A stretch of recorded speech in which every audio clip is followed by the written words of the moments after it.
Assalamualaikum warahmatullahi wabarakatuh. Shalom, Om Swastiastu, Namo Buddhaya, Tiada Salam Kebajikan. Let me introduce myself. Hi, my name is Merlin Lee. I am from English Education Department in third semester. My ID student is 1HH23508080.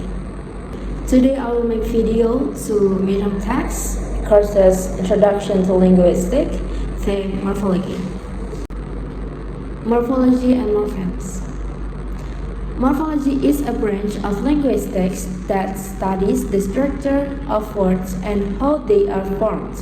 A morpheme is the smallest unit that has meaning or a grammatical function within a word.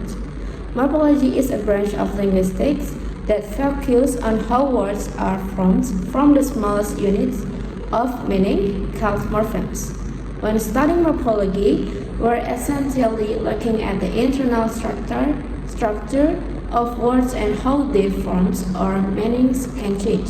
This includes change from one word form to another or adding certain elements to modify or expand the word's meaning.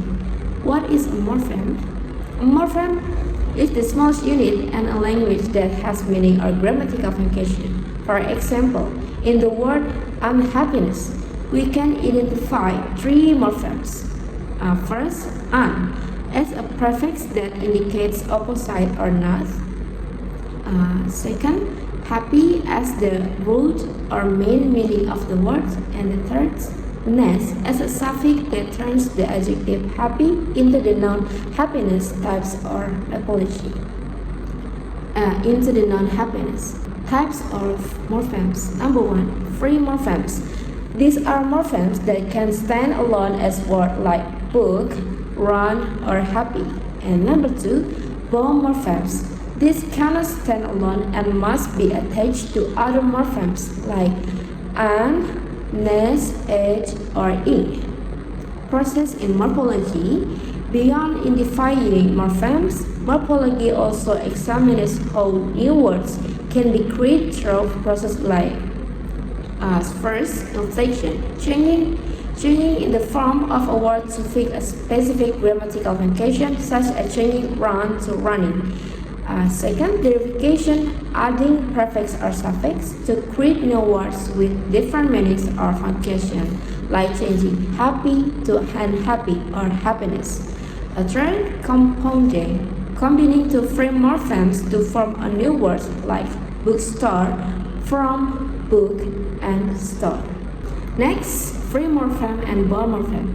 A free morpheme is a morpheme that can stand alone as a word with meaning. For example, the words book or run can stand alone without any additions.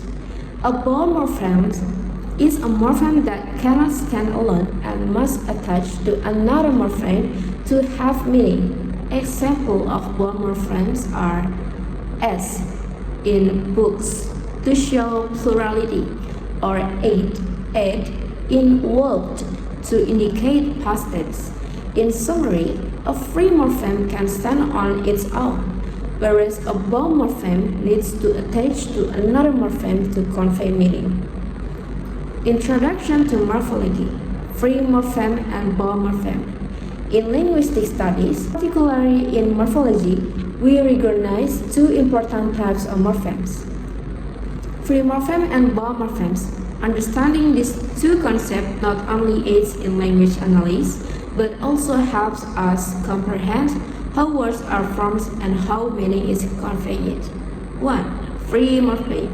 A free morpheme is a morpheme that can stand alone as a word with a clear meaning. This means we can use a free morpheme without needing to combine it with another morphemes. The most apparent example are the root words in the language we use daily. Example in English: nouns, book, dog, tree, and school. Verbs: run, eat, jump, and study. And adjectives: happy, blue, and smart. Free morphemes provide meanings that can be directly understood.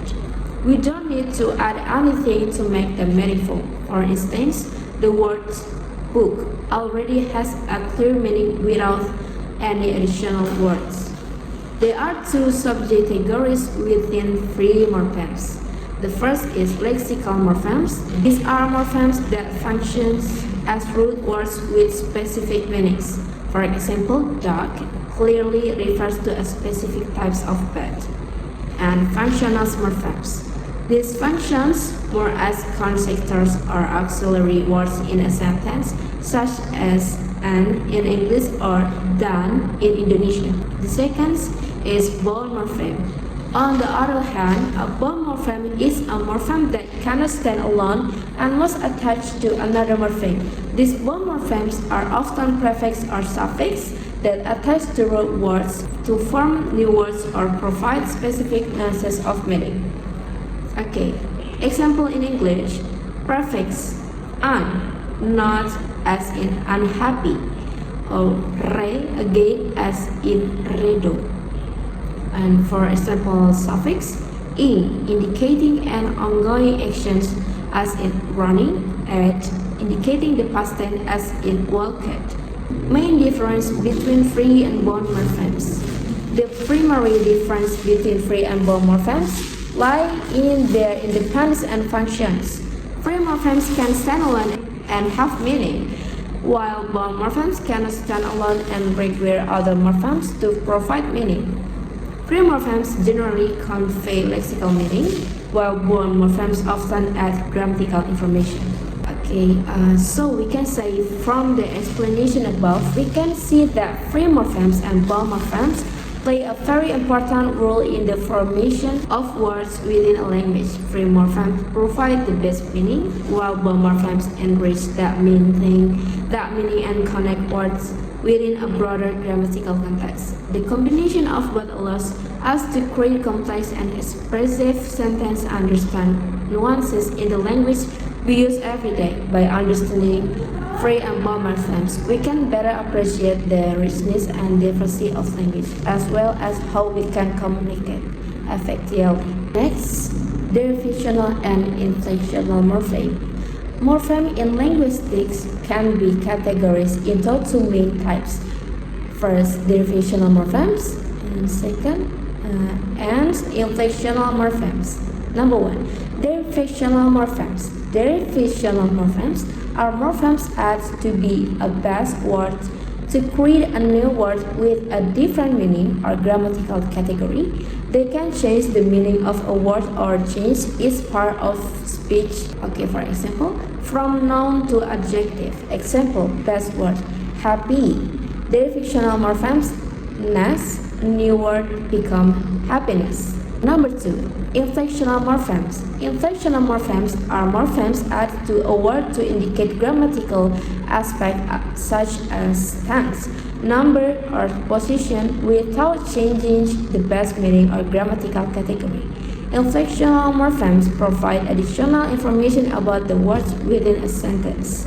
Example, best word, cat. Inflectional morphemes as new word, cats, indicating plural.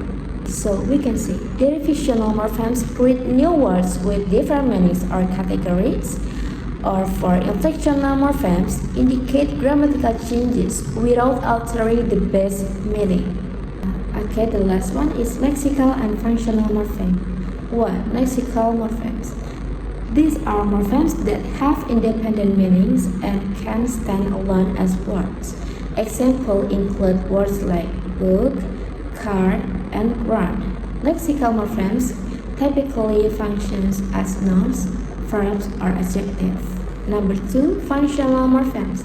These are morphemes that do not have independent meanings and serve to indicate grammatical relationship between words in a sentence. Examples include conjunctions, prepositions, and affixes that denote tense, number, or positions, such as in, to, that, and the suffix as for plural nouns. So, lexical morphemes relate to concrete meanings, while functional morphemes play a role in the structure and grammatical relationship with a language. Lexical morphemes are morphemes that have their own meaning and can stand alone as complete words. They typically function as nouns, verbs, or adjectives. For example, nouns, book, dog, and table. Verbs, run, eat, and learn. Adjectives, big, fast, and beautiful. In the sentence, the dog is running.